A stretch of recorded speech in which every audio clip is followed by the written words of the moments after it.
3차 서정고 모의 시험 피드백 시작할 수 있도록 하겠습니다. 이번에는 이론 문제도 좀 넣어 놓았고, 평소에 나연이가 틀렸던 문제들을 같이 배치를 해보았고, 외부 지문도 함께 넣어 두었어요. 먼저 일단 설득하는 글쓰기 전략인데, 설득하는 글쓰기는 여기 손수건 같은 경우에 우리 손수건을 사용하자라는 설득이기 때문에 설득하는 글쓰기에 해당이 돼요.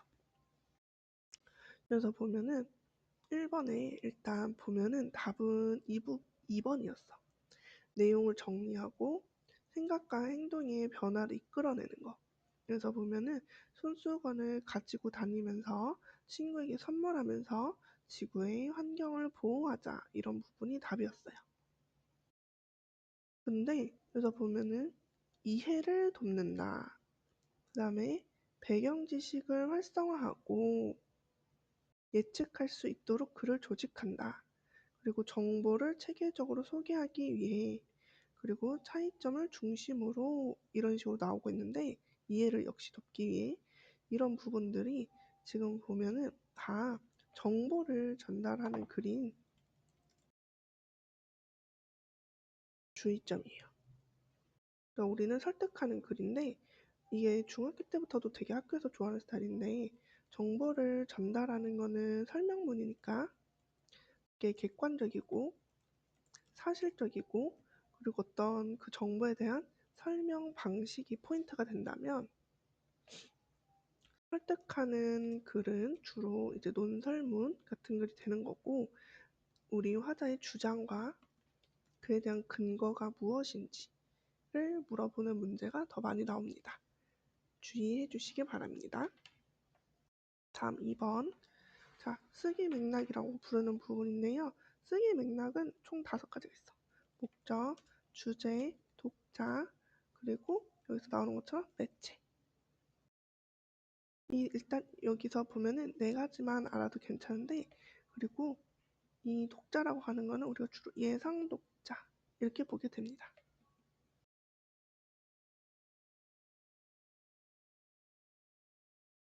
그리고 여기서 어울리지 않는 거는 전문가의 의견이 되는 거죠.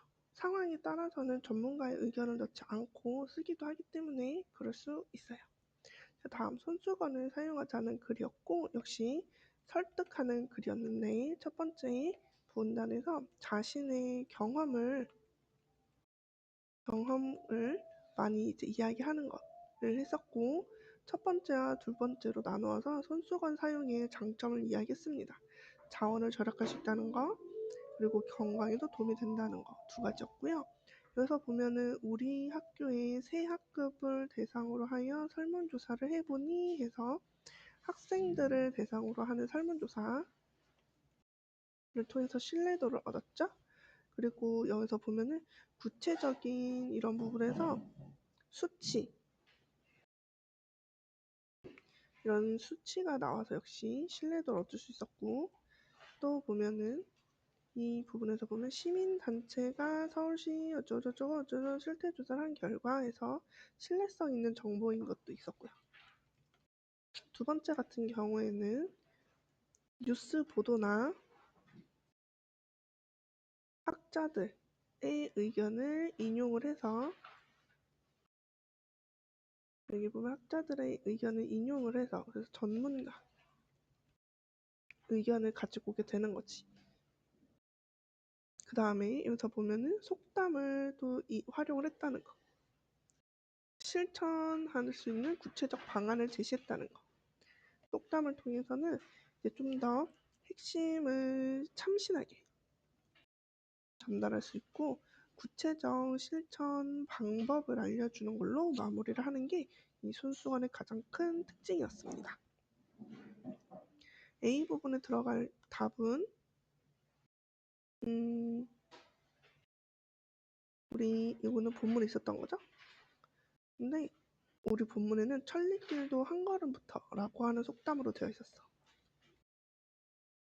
근데 여기서는 비슷한 개념인 낮은 곳에서부터 차근차근, 그래서 차근차근 활동하자, 행동하자, 이런 느낌으로 가는 거죠.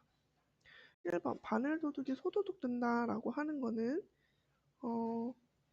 작은 나쁜 일이 이제 큰 나쁜 일로 이어질 수 있는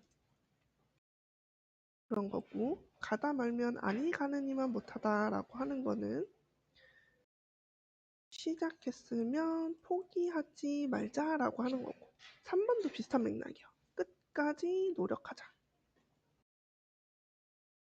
그리고 마지막 구슬이 서말이라도 깨어야 보배다라고 하는 거, 가치 있는 것도 다듬고 정리해야 된다. 그래야지 가치가 있다 라고 말을 하는 부분이에요. 여기 오타 났네요. 쌍시옷이죠? 그래서 다듬고 정리해야 된다. 그래야지 된다라는 부분이었습니다.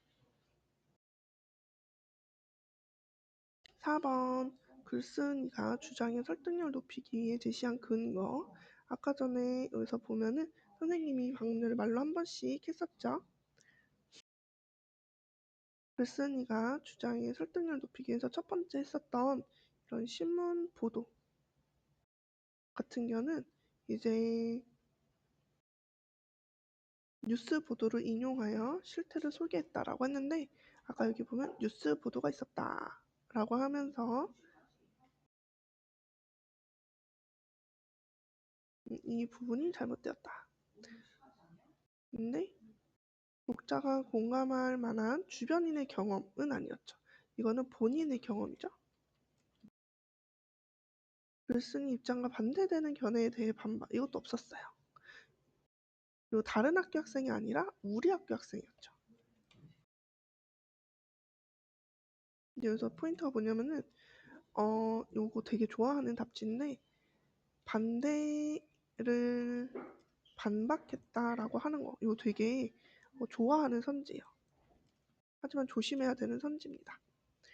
반대를 반박하는 경우에는 당연히 훨씬 더 글을 짜임새 있게, 그리고 또 신뢰도를 얻을 수 있게 이런 식으로 쓸 수 있지만 우리 글은 아니었다. 밑에 있는 제시문도 똑같은 제시문이니까 바로 문제로 넘어가 보면은 반영되지 않은 거를 찾는 거죠. 이 글을 쓰는 목적은 설득이었다는 거 기억하죠?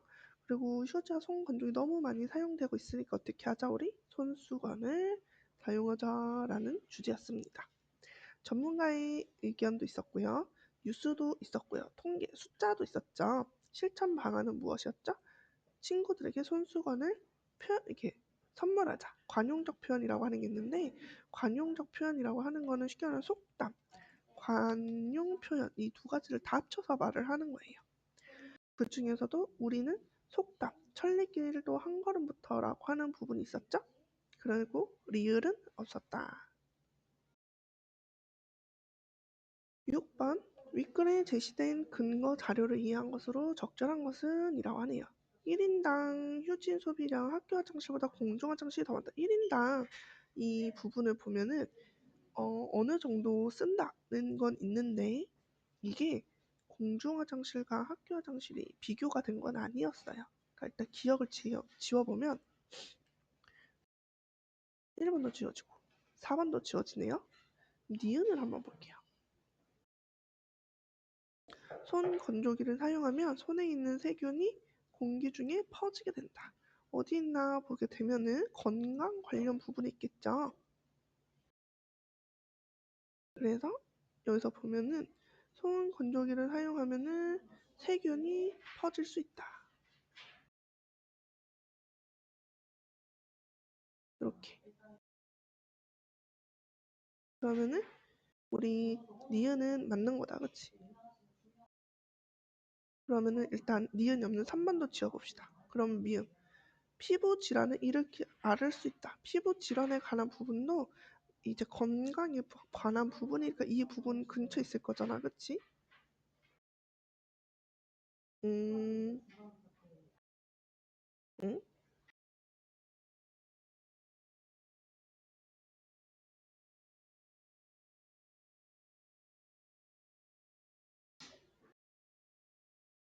여기 맨 아래쪽에 오랫동안 몸에 닿으면 피부 질환을 일으킬 수 있는 화학물질이라는 부분에서 있었어요. 그럼 일단 니은하고 미음은 확실하게 맞으니까 디귿하고 리을이 맞는지를 따져야지 2번, 5번 중에 볼 수 있겠네. 보면은 손수건을 사용하면 모든 피부 및 호흡기 질환 예방에 도움된다. 저번에 선생님이 수업 시간에 한번 이야기했는데 국어 시간에 일단 뭐든 나오면 의심해라 라고 했었어요. 우리 그래도 일단 뭐든이라는 게 없었고 만약에 이게 말이 되잖아? 그러면은 우리는 손수건을 사용하면 감기도 안 걸려. 피부 여드름도 안 날 거야. 근데 그런 건 아니잖아? 디귿은 좀 오버했다. 리을도 되게 정교하게 만든 함정인데 냉방기에 비해 더 많은 에너지 소모한다. 왜냐면 일단 냉방기랑 비교하는 부분이 있긴 있었거든. 여기 두 번째 문단, 세 번째 문단을 보면은 평균 소비 전력이 500와트 정도 되는데 냉방기의 소비 전력이 보통 600에서 700인 거랑 비교했을 때 엄청나게 많이 쓰는 거다라고 하는 거죠. 그렇지. 왜냐면 잠깐 손을 말리고 말 그 손풍기가 되게 전기를 많이 쓰는 거잖아. 근데 더 많은 이 잘못된 거였죠. 그래서 리을도 아니다. 답은 2번.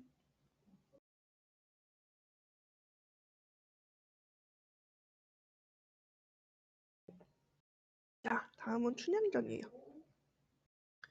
춘향전에서 우리가 기억을 해야 될 거는 판소리와 판소리계 소설 이런 부분인데 요 시가 그렇게까지 중요하진 않아서 여기다 정리를 좀 해볼게요. 춘향전은 판소리계 소설입니다. 원래는 판소리였는데 이게 이제 소설로 정착이 된 거죠. 그러다 보니까 뭐 장면의 극대화나 아니면은 서술자의 개입도 되게 많았고요. 운율감도 느껴졌고요. 그리고 또 양반 언어와 백성 언어가 섞여 있다고도 배웠어요. 양반 언어는 이제 중국 고사나 한자, 백성 언어는 좀 약간 비속어 같이 욕 같은 거 이런 것들이 많이 쓰였다라고 했었죠. 그리고 춘향전이라고 하는 소설은 이제 기본적으로 변사또와 맞서 싸우는 춘향의 절개 아니면 뭐 정절, 지조 다 괜찮죠? 그리고 여기에 더해서 신분 상승에 대한 욕망 이런 것도 우리가 좀 볼 수 있다고 그랬어. 자, 그럼 앞에서부터 조금씩 디테일하게 조금 자세하게 보고 넘어가 보도록 해볼게요. 일단 전라도 남원이라고 하는 거를 보면은 배경이 우리나라다. 그 다음에 퇴기월매가 춘향을 낳았는데 남편은 양반이야. 하지만 춘향은 이제 엄마처럼 기생이 될 수밖에 없지. 신분적으로. 근데 이몽룡이랑 만나서 첫눈에 반해요. 근데 이몽룡은 또 뭐야? 남원부사로 부임한 아버지를 따라서 왔으니까 얘는 양반이지. 그러니까 그래서 보면은 춘향과 몽룡은 신분이 다릅니다. 계급이 다르다고 하자. 이것도 사회적 어떤 제약이라고 볼 수 있게 되는 거지. 근데 이몽룡이 떠나고 나서 변사또가 나타나서 춘향에게 수청을 들라고 강요하지만 수청을 거부하고 옥에 갇히게 되는 거죠. 이몽룡이 다시 돌아오게 되는데 거린 행색으로 오게 되죠. 거린이 뭐야? 거지. 왜? 이몽룡이 암행어사임을 숨기려고 이렇게 오게 된 거죠. 그래서 주변에 사람들이 모여들고 파티 열고 여기 보면은 엄청 이런 주변에 화려한 잔치를 벌이는 거를 이제 설명을 하는 거야. 근데 여기서 또 기억해야 될 게 있어. 이러한 화려한 잔치는 결국 백성들의 고통이라는 거. 왜냐하면은 백성들이 이런 것들 할 때 더 많은 세금을 내야 되고 가서 일도 해야 되고 그랬거든. 그래서 보면은 그 다음에 어찌하니 명관인가라고 하고 있죠. 일단 첫 번째 여기서 기억해야 될 거 반어법이죠. 명관은 뛰어난 관리인데 변사또는 아니잖아. 그리고 이 말을 누가 할까? 이거는 작가가 하는 말이다. 그래서 편집자적 논평 또는 뭐 서술자의 개입 이렇게 체크하면 된다. 자, 그 다음에 여기서 보면은 또 갈비라고 하는 단어 중요하죠. 갈비는 여기서 중의적 언어유희죠. 언어유희는 말장난에서 오게 되는데 운봉의 신체 부위와 그리고 고기 부위를 둘 다 표현을 하는 그런 표현이었어요. 그래서 말장난을 하는 거였고, 여기서 보면 이 한자 한시를 해석을 한 게 여기 밑에 있는 해석본인데, 여기는 일단 은유 그리고 대구법이 많이 사용이 돼요.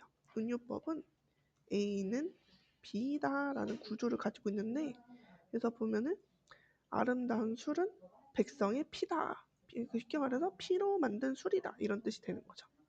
그리고 이런 구절을 보면은 대구는 비슷한 구절을 놓아서 운율을 만드는 방법인데 무엇은 무엇이고 무엇은 무엇이다. 이런 식으로 계속 비슷한 구절이 반복이 되면서 운율법이 만들어지게 되는 거지. 그러면서 이 시는 무엇인가 하면은 변사또를 비판하는 시인 거를 알게 되는 거죠. 그래서 이걸 눈치챈 운봉용장이 있었고, 여기 보면 공방불러 무슨 단소, 뭐뭐해서 뭐뭐 단소, 뭐뭐해서 뭐뭐 단소 이런 부분에서 운율감 느끼게 되는 거지. 자, 그런 다음에 암행어사 출도야 하는 부분이 있었고, 그 다음에 보면은 요 리을 부분을 보면은 되게 우스꽝스럽게 표현을 해서 사람들이 재미있게 좀 더 카타르시스 같은 걸 느낄 수 있게 하는 부분이었죠. 그 다음에 여기 보면은 다시 보면은 내 수청을 거역할까? 라고 말하는 게 누군가 하면은 이게 이몽룡의 대사인데 왜 이렇게 하는 거냐? 춘향이를 시험해 보려고. 내가 자기가 춘향이를 죽음에서 구원해 줬으니까 이제 자기한테는 마음을 바꿀지 시험을 해보는 거야. 이때 포인트. 춘향은 아직 이몽룡이 어사또인지 몰라. 자리가 좀 부족하니까 사실을 모른다라고 적어둘게요. 그래서 여기서 한 번 더 비꼬는 대사 있고요. 그리고 층암 절벽 높은 바위 청송육죽 푸른 나무 둘 다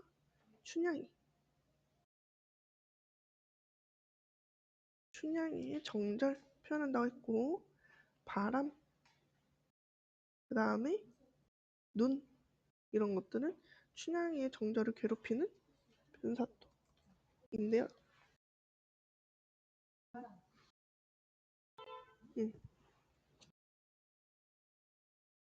네, 이런 부분으로 보시면 되겠어요. 그 다음에 얼굴을 들어 나를 보라 라고 하면서 춘향이 모든 사실을 알게 되면서 갈등이 끝나는 그런 부분입니다. 그 다음에 이화춘풍 이 용어도 기억해두면 좋겠는데, 이화춘풍이 이 이라고 하는 게 이몽룡의 그 성이하고 똑같아요. 그래서 이게 이몽룡이 자기를 살렸다라는 말입니다. 그래서 결국에는 여기 보면은 정열 부인으로 계급이 상승하게 되죠. 마지막은 해피엔딩. 그래서 해피엔딩은 고전 소설의 특징이니까 이것도 같이 기억을 해주시기 바라고요. 여기서 만약에 이제 한두 문제가만 내야 된다 그러면은 사실 뭐 디테일한 그 세부 내용을 묻기보다는 판소리계 소설이라고 하는 장르의 특징, 그리고 중간에 삽입이 되어 있는 그 삽입시나 언어 유희 이런 부분들이 좀 더 많이 나오니까 여기를 먼저 공부하기 바라요. A 부분은 우리 아까 봤던 이 시, 한시였는데 7번에 적절하지 않은 것을 골라보도록 해봅시다. 그래서 탐관오리가 사치 부리는 거, 백성들이 고통이 대비되고 있다. 그래서 보면은 막 너는 술 마시는데 이거는 백성들은 피 흘리고 이런 거잖아. 그래서 1번은 맞고, 그리고 이로 인해서 본관사또가 위기에 처하고 징벌을 받게 될 거예요. 여기서 용어를 좀 잘 기억해야 되는데 변사또, 본관사또 다 같은 말이고 어사또 아니면은 암행어사 또는 이몽룡 다 같은 말이에요. 그러니까 지금 이 시를 지은 게 누구야? 어사또였지. 그러니까 이제 어사또가 누구를 혼내줄 거야? 변사또인 본관사또를 혼내줄 거라는 걸 알 수 있어요. 그리고 위기감을 이제 막 분위기를 끌어올리고 있는 거잖아. 쫄깃쫄깃하게. 그렇기 때문에 새로운 사건이 전개될 거라고 우리도 알 수 있습니다. 그리고 주변의 사물들을 백성의 고통에 빗대어서 이제 표현을 했다는 것도 맞는 거죠. 그러면은 7번의 답은 뒤에 있겠다. 지배층의 향락과 수탈로 인한 백성들의 고통을 상징으로 드러내서 가혹한 정치를 직접적으로 훈계하는 내용이 드러난다? 아니죠. 왜냐하면은 직접적이라고 하는 거는 대놓고야. 그렇기 때문에 이 국어에서는 되게 직접적이라는 말을 좋아하는데 실제로 직접적으로 표현하는 경우는 없어. 특히 문학작품에서는. 대놓고 표현 대신에 간접적으로 또는 뭐 비유적으로 이렇게 해야지 맞는 거지. 만약 대놓고가 맞으려면은 어떻게 되냐면은 변사또가 백성들을 고통스럽게 만들었다. 이런 식으로 직접적으로 쓰여 있어야 돼요. 근데 아니었기 때문에 답은 5번입니다. 자, 그러면 기역에서 미음까지 또 적절하지 않은 거 8번 보도록 해볼게요. 기역 같은 경우에는 여기서 보면은 어찌하니 명간인가. 우리 요 표현법 잘 기억해야 되는데 여기는 무슨 가는 기본적으로 의문형 물어보고 싶은 거야. 근데 사실은 여기선 진짜 물어보고 싶다기보다는 서리법인 거지. 그리고 명관이라고 하는 거는 반어적 표현이었죠? 그래서 8번 1번 넘어가고 니은 먼저 봅시다. 니은은 오냐 도적질은 내가 아마 오라는 너가 받아라 라고 하는 부분이었는데 여기서 보면은 사또의 행동을 도적질에 빗대어 표현하고 있다? 아니죠. 여기서 보면은 도적질은 내가 하겠다라고 하니까 자신의 행동, 즉 이몽룡의 행동이 맞는 거예요. 그래서 답이 2번인데 이거 조금 더 이야기하면은 이몽룡이 거기서 막 맛있는 음식 먹고 그러잖아. 그런 거를 이제 도적질이라고 표현을 하게 된 거지. 그 다음 디귿 이런 부분들을 보면은 불필요하게 장면이 좀 불필요하게 길어지는 부분이기도 해요. 이런 부분을 여기서 보면은 확장적 문체라고 하는데 뭐뭐하고 열거 대꾸 있는 거지. 리을도 마찬가지로 보면은 여기 똑같죠? 디귿하고 구조가 똑같아. 그래서 4번도 지울 수 있어요. 미음 그 층암 절벽 그분이죠. 그래서 냉소적인 태도도 맞죠. 왜? 이건 어디서 드러나? 내려오는 사람마다 명관이군 하는 이 부분. 어떻게 내려오는 애들마다 하나같이 다 똑같냐? 다 그지 같은 애들만 내려오네. 이런 느낌인 거니까. 자, 그 다음 9번이 바로 이제 판소리 개인 소설의 특징을 고르는 문제예요. 표현상 특징으로 적절하지 않은 것은 였는데 일단 확실하게 알 수 있는 거 언어 유희 지우고요. 확정적 문체 바로 8번에 있었죠? 지울게요. 그리고 운문체와 산문체가 동시에 있다. 얘도 지우고요. 그리고 여기서 보면 해악과 풍자는 알 거야. 그리고 이거를 그냥 같은 말이야. 골개미라고 하는 말을 뭐냐면은 그냥 문학 속에서 웃긴 거. 해악과 풍자를 쓰면 골개미가 있다라고 그냥 이해를 하면 돼요. 그래서 3번은 지우고 나면 5번인 거지. 일단 이거는 창작이 된 게 아니고 원래는 판소리였는데 이게 소설로 변신해서 정착되었다라고 이해하면 됩니다. 그럼 10번 등장인물에 대한 설명으로 적절하지 않은 것은 인지어 변사또 인색한 인물 맞죠? 운봉이 눈치 겁나 빠르죠. 눈썰미가 좋아요. 그래서 2번. 여기 말고도 또 뭐냐면은 여기 운봉 영장이 여기서 보면은 그 거동을 보고 봉관사또에게 청하는 말이 저 거린의 겉모습은 거지 같지만 양반의 자손인 것 같으니까 끝에라도 앉아서 술을 좀 먹이면 어때? 라고 말하잖아. 이것도 되게 사실 눈썰미 좋은 거야. 양반인 거를 눈치를 채는 거잖아. 자, 그리고 3번 이몽룡 약간 주도 면밀하죠. 무섭죠 좀. 춘향이는 수청을 요구하는 어스터에게 죽음을 각오하면서도 이제 배신을 안 하죠. 이몽룡은. 그러니까 신의 믿음이 있다. 그러면은 답은 5번.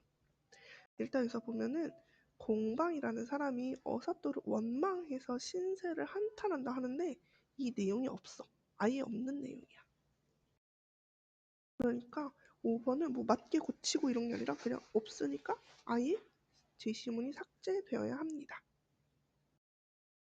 밑에 있는 부분도 방금 전에 본 춘향전에서 동일한 부분이기 때문에 바로 문제풀이로 넘어가 볼게요. A 부분은 뭐냐면은 우리 아까 그 시였고요.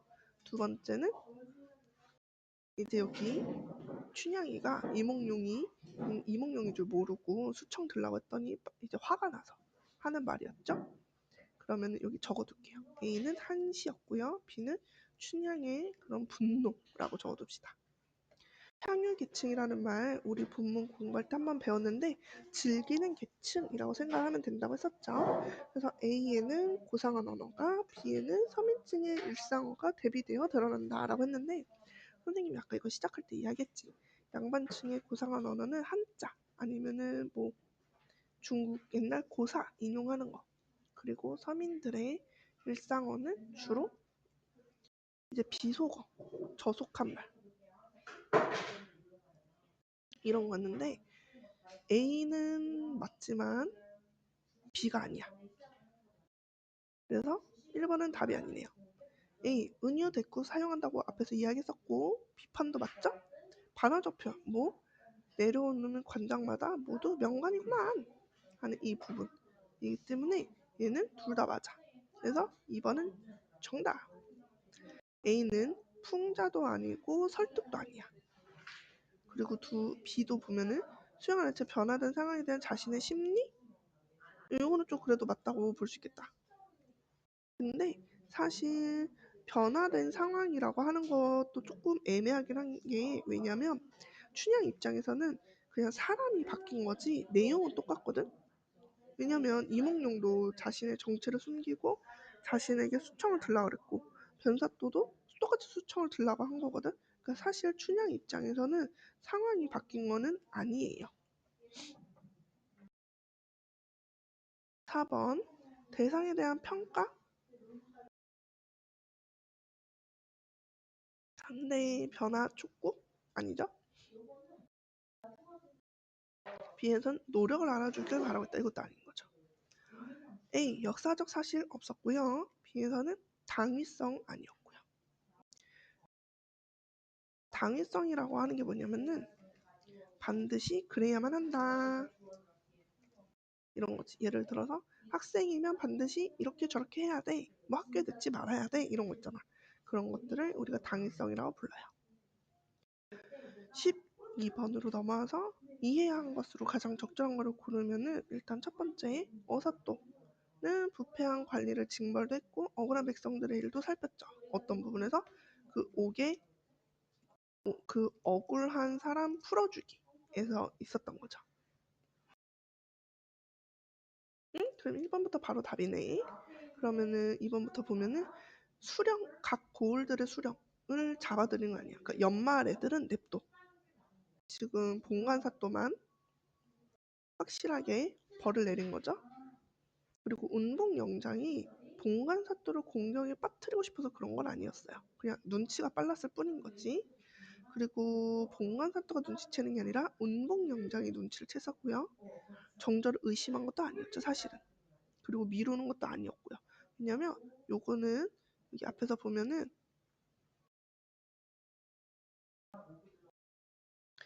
다 각각 죄를 물어 죄가 없는 자를 풀어준 다음에 쟤는 누구니? 라고 춘향이를 그 다음에 물어봅니다. 13번 보기를 바탕으로 윗글을 감상한 내용으로 적절하지 않은 걸 고르라고 합니다. 그래서 보면은 주제를 구체화하면 첫 번째는 신분에 대한 한 거, 두 번째는 내면적 구조에 대한 접근, 디귿은 표면 주제, 리을은 이면 주제라고 하네요. 자, 그러면은 1번부터 볼게요. 1번 아까 전에 그 서민들의 저항이었죠? 춘향이 정열 부인으로 인정받지 못했다며 서민적 한 거라고 보기 어려웠을 것이다 라고 하는데요. 이 1번이 좀 말이 이상해. 왜냐면 서민적 한 거라고 하는 거는 뭐였냐면은 변사또가 처벌받는 거였어, 사실은.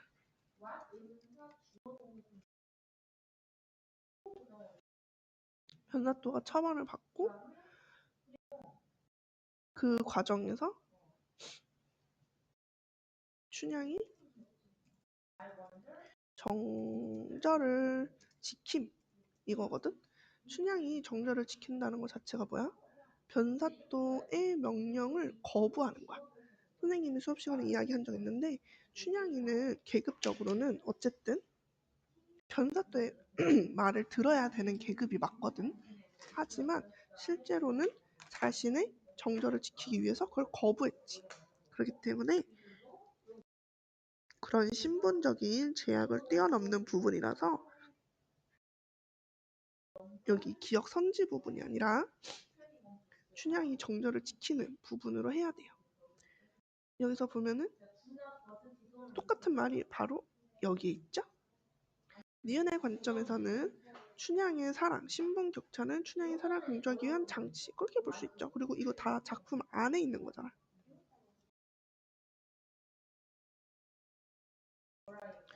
그래서 표면 주제는 정절을 지키는 게 표면 주제였다면 여기서 보면은 신분 제도를 극복하는 부분이 이제 이면 주제가 될 수 있겠지. 다음 14 적절하지 않은 것은 이라고 했는데 14번에 1번 이게 이제 서술자의 개입이었는데 있었죠? 도치에 의한 언어 유희도 있었어. 대표적인 부분을 보면은 여기 앞에 부분을 잠깐 보면은 추워라 문 들어온다 바람 닫아라 라고 하죠. 그래서 보면 원래 맞는 말이 뭐야? 바람 들어온다 문 닫아라 이렇게 돼야지 맞겠지? 근데 바람하고 문의 자리가 바뀌었지. 그래서 2번도 맞고요. 호흡이 짧은 어구와 문장으로 긴장감 조성하는 것도 맞고요.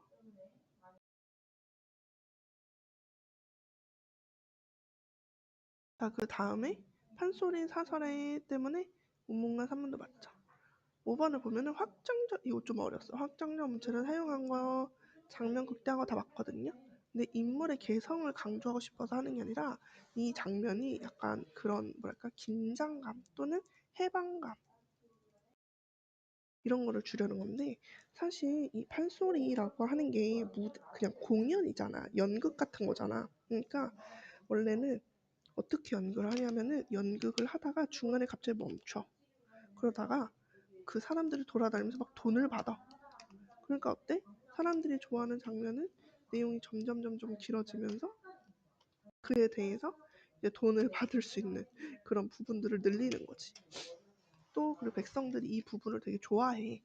왜냐하면은 탐관오리가 벌 받는 장면이다 보니까 되게 기뻐하는 거지. 그러니까 점점 더 내용이 길어지는 거죠. 자, 그러면은 답은 그래서 5번이었고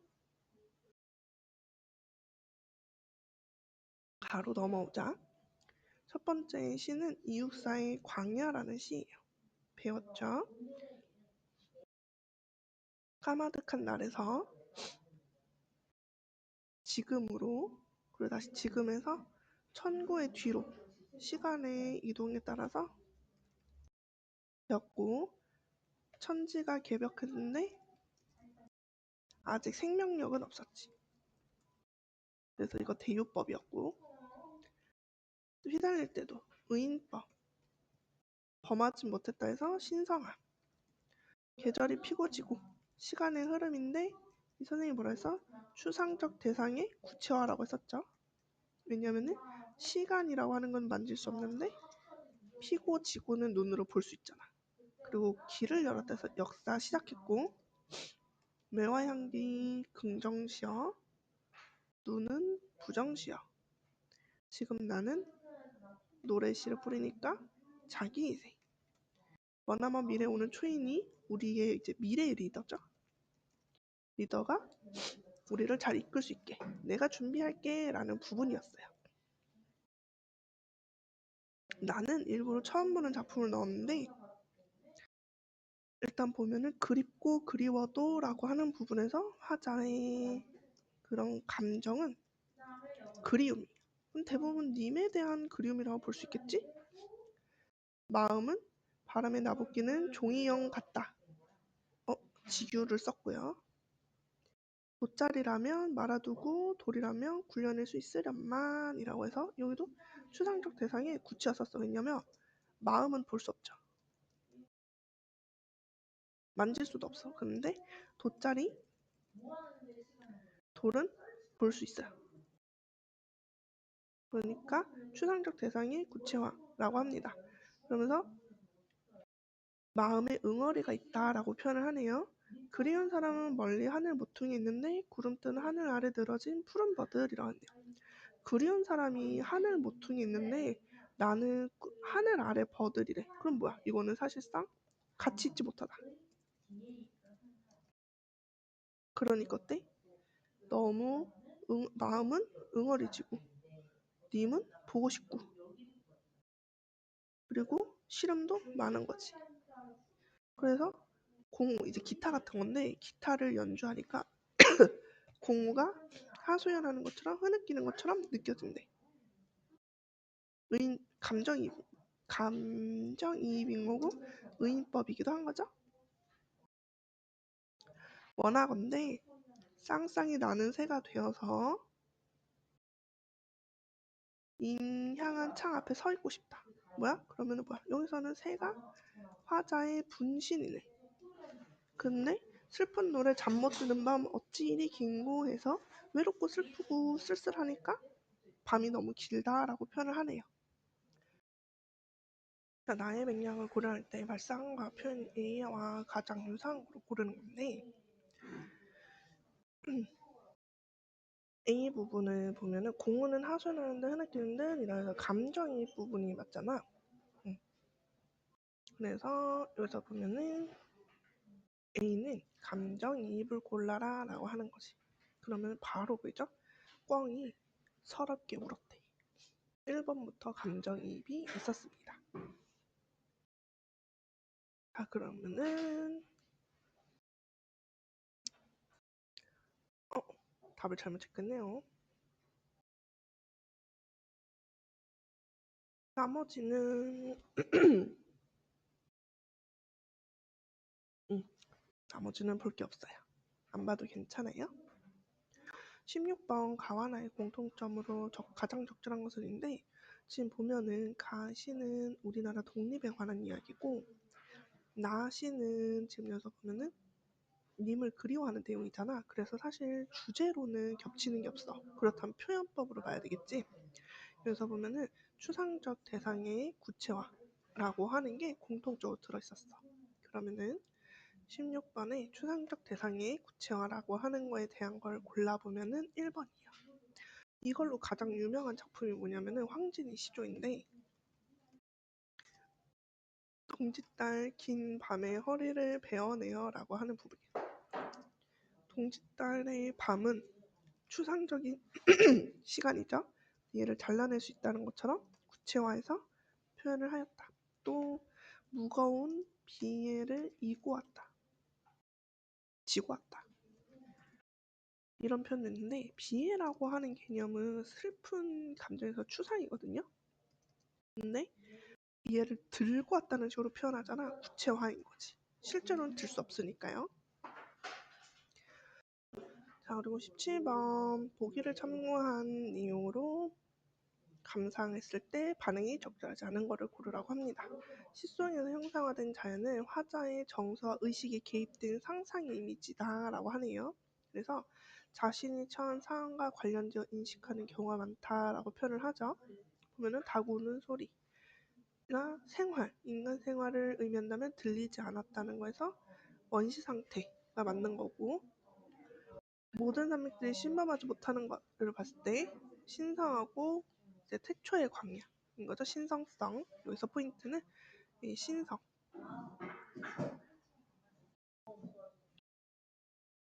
가에서는 누는 부정적인 상황이었는데 가난한 씨를 뿌리면서 이제 그래서 씨를 뿌릴 수 있도록 하는 거니까 누는 화자에게 시험과 고난 맞고요.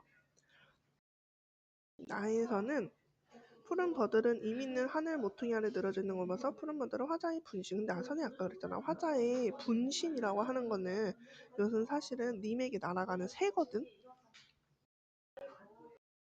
근데 그래서 약간 애매해. 넘어갈게. 나에서 화자가 울다 쌍둥이를 보면서 화자의 소망이 투영돼 있고 이거 맞잖아. 그래서 사실 답이 4번이다. 근데 진짜 재밌는 게 뭐냐면 사실 이 4번도 틀린 건 아니다. 이게 좀 국어 애매함인데 아까 전에 앞에서 봤잖아. 푸른 버들이라고 하는 게 지금 보면은 그리운 사람이 하늘에 있는데 그 밑에 있는 푸른 버들이라고 하잖아. 그래서 사실은 화자의 상황이라고도 볼 수 있기는 하거든. 근데 그래서 이미 있는 하늘이라기보다 이미 있는 하늘 밑에 있다 해서 얘도 엄연히 말해서 아예 틀린 건 아니야. 얘가 답에서 보면은 푸른 하늘 밑에 이 버들이 이제 보면은 늘어진 버드, 푸른 버들이 있었다 해가지고 수그리고 있다 해서 뭐 그리움이라고 하는데 사실 그렇게까지 해석하는 건 약간 오바고 1, 2, 3, 5가 다 답이고 4번도 사실은 맞다고 볼 수 있다라고 해도 괜찮아요. 중요한 거는 1, 2, 3번이 다 본인이 보기에 맞았다고 체크했으면 잘 골랐다. 그 다음 오른쪽 와서 신의 방 여기서 보면은 기른다는 것은 사실은 서로 길드는 것이라는 거, 통시에 대한 거. 그래서 여기서 보면은 음식물 찌꺼기에서부터 시작돼가지고 보리밭에 걸음으로 가서 보리로 이어지는 이런 생명의 순환이 포인트였죠? 그래서 1년과 반대되는 이연의 내용.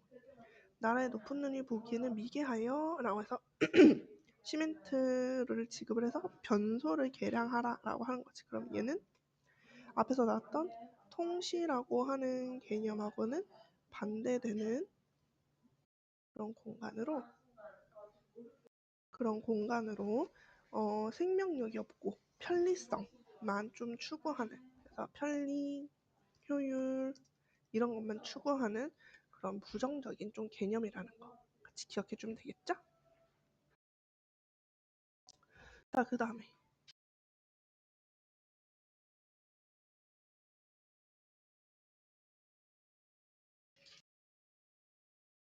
김수영의 눈 나에서 첫 번째로 보면은 눈은 살아있다. 그 다음에 보면은 떨어진 눈은 살아있다. 마지막으로 마당 위에 떨어진 눈은 살아있다면서 점점 표현이 확대돼. 점층법이야. 근데 눈이 살아있다라고 하는 걸로 보아서 여기서 눈은 긍정이거든. 그러면서 기침을 하자, 눈 위에 대고 기침을 하자, 눈 더러 보라고 기침을 하자 하면서 눈은 살아있다. 죽음을 잃어버린 영혼과 육체를 위해서 살아있고요. 맨 마지막에 보면은 가래를 맺자라고 합니다. 그러면은 시인이 기침을 하는 이유는 몸 안에 가래를 없애려고 하는 거죠. 그러면은 이 가래는 부정적이라는 걸 알 수 있지. 근데 눈 보고 나 이렇게 다 뱉어내고 있어 라고 하니까 여기서의 눈은 긍정, 순수 약간 이런 맥락으로 해석을 하면 되겠어요. 그래서 18번을 넘어가서 적절하지 않은 것을 보면은 1번에서 나온 기억은 흙인데 흙은 생명의 이미지였고 시멘트하고 반대되는 게 맞죠. 니은은 반생명의 이미지라고 하는 건 보니까 생명이 아니다라는 뜻이야. 그러면은 위치상 이연에 위치해야 되거든요. 근데 지금 니은은 비는 여기 한때 빛나던 것이라고 하는 거잖아.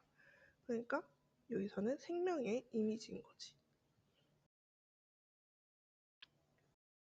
시도 마찬가지로 여기서 보면은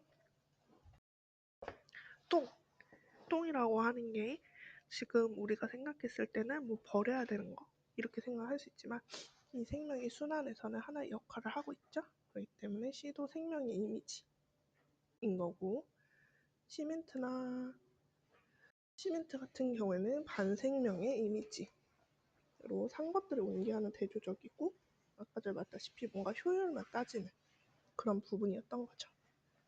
그래서 답이 2번이었습니다. 가에 밑줄 친 기억, 동시에 되는 것으로 적절하지 않은 건데 내 몸속의 방과 유사하고요. 재미난 공간이고요.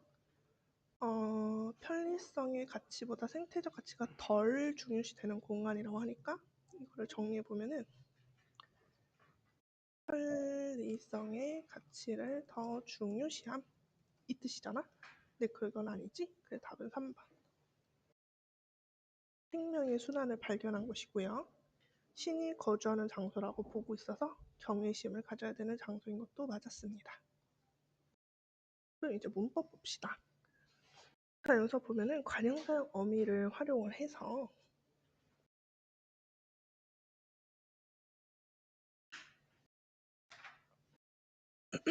시제가 완성이 되는데요. 한번 봅시다. 1번에 작은 발가락이 움직인다 라고 하죠. 작은의 현재야. 방학 동안 읽은 책이니까 과거네. 지나가던 과거고요. 올 사람은 미래고요. 하얗던 얘도 과거네요. 자, 그러면은 일단 이 포인트 먼저 볼까? 현재고요. 틀렸고요. 과거 맞고 미래 맞고 과거 맞고. 그럼 일단 답은 2번이라는 걸 알 수 있겠지. 동사랑 형용사 잘 구별합시다. 동사, 형용사 공통점은 무슨 다로 끝난다는 건데 동사는 움직임이 있고 형용사는 움직임이 아니라 성질이나 상태를 표현해요. 그래서 동사는 의도, 명령, 진행 이런 거 가능해요. 근데 형용사는 이런 거 다 안 돼. 이렇게 구별할 수 있습니다. 21번으로 넘어와서 문제를 보면 피동사하고 사동사로 구별을 하는 건데 피동사는 목적어 아래다 쓸까? 피동사는 뭐뭐게 되다. 사동사는 뭐뭐게 하다로 구별을 하라. 그리고 얘는 목적어 있을 수도 없을 수도 있다면 사동사는 목적어가 없다. 요거 기억하라 했었죠? 미안. 목적어가 있다. 1번을 보면은 햇살이 고드름을 천천히 녹였다. 얘는 일단 목적어 있고 피동사만 구별하니까 글자가 파도에 씻겼다. 이거 목적 없네? 그럼 얘 100% 피동이겠죠?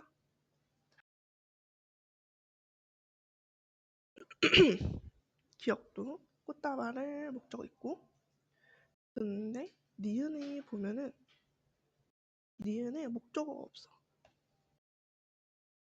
얘가 피동이란 뜻이야. 그러면은 3번 제껴. 4번. 우리 선생님은 30대처럼 보였다. 목적 없어. 얘 피동이네. 문제는 두 번째 니은도 목적어 없어서 피동이야.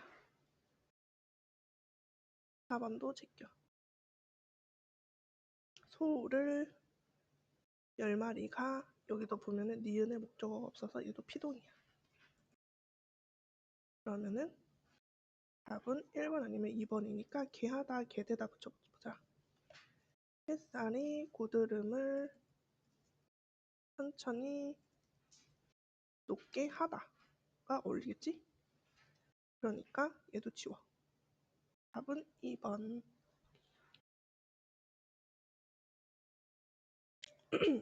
2번. 높임 표현이 적절하지 않은 것을 고르랬어. 정리해보자. 주체 높임은 무슨 깨서, 아니면 선어말 어미 시, 객체는 부사격 조사 깨, 그리다, 뵙다, 여쭈다, 모시다 이렇게 되어 있고요. 상대 높임은 종결어미, 문장의 가장 마지막 부분의 높임 또는 낮춤 표현이 있었죠. 그 외 특수어휘 또 주체 같은 경우에 뭐 잡수시다, 계시다, 주무시다 이런 것도 있었지? 기억해주면 좋아요. 근데 주체 높임 표현에서 하나 더 기억해야 될 게 있어. 간접 높임이라고 부르죠. 높여야 할 대상의 신체, 생각, 소유물 등을 간접적으로 높이는 방법인데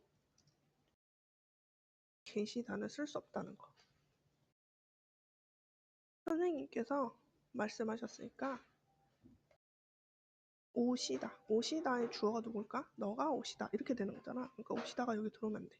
선생님께서 너 교실로 오라고 하셔. 또는 오라셔. 해야 되겠지? 그러면은 기억은 이상하니까 일단 기억이 있어야 돼. 니은. 선생님 책을 상자에 넣었어요. 이은 괜찮죠? 존댓말도 잘 썼네요. 좀 적절하지 않은 거니까 일단 니은이 들어가면 안 되니까 얘도 또 지워. 커피 나왔습니다.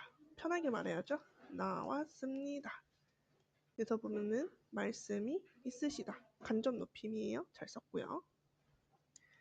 다리가 편찮으시다. 괜찮고요. 어머니께서 내게 시간을 할아버지께서는 지금 다리가 편찮으시다. 응.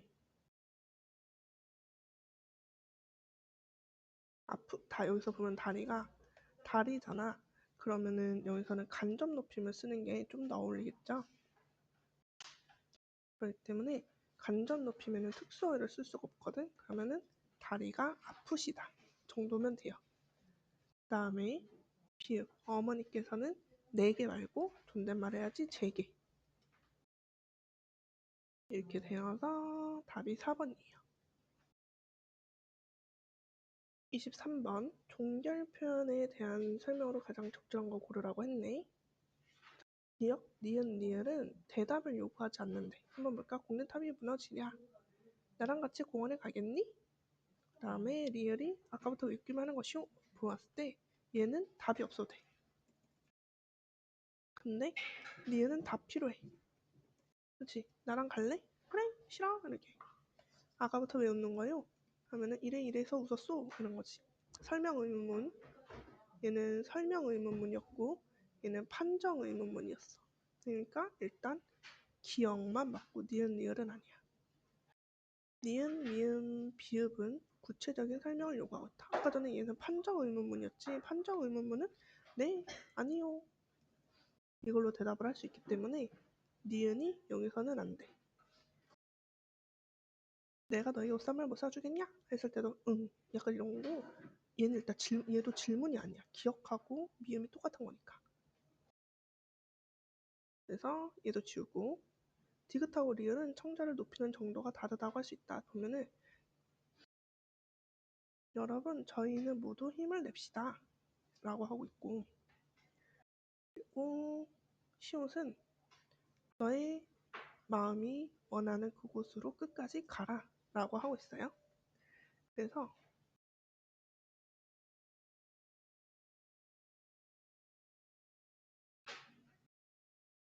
둘 다 여기가 하우체야. 요거는 모르겠으면은 그냥 그렇구나 하고 넘어가도 괜찮아요. 시옷하고 이응은 시옷과 달리 이응에서는 강하게 요구하고 있다라고 하는데, 우리가 이렇게 물어보는 형태 있잖아.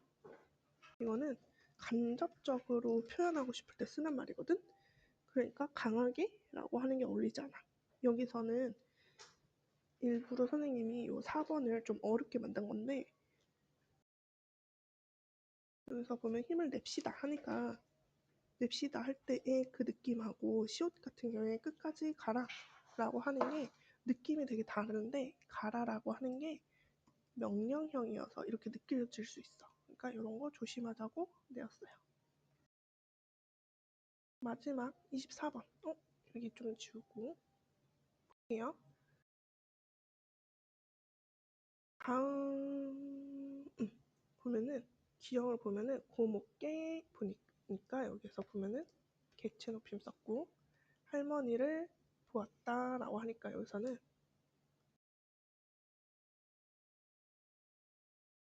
할머니니까 목적어인 할머니를 놓쳐야 되고 동네 어른들을 이니까 여기도 목적어야. 할머니를 그러니까 얘도 목적어고 선생님을 얘도 목적어지. 근데 고목게 얘만 부사네요.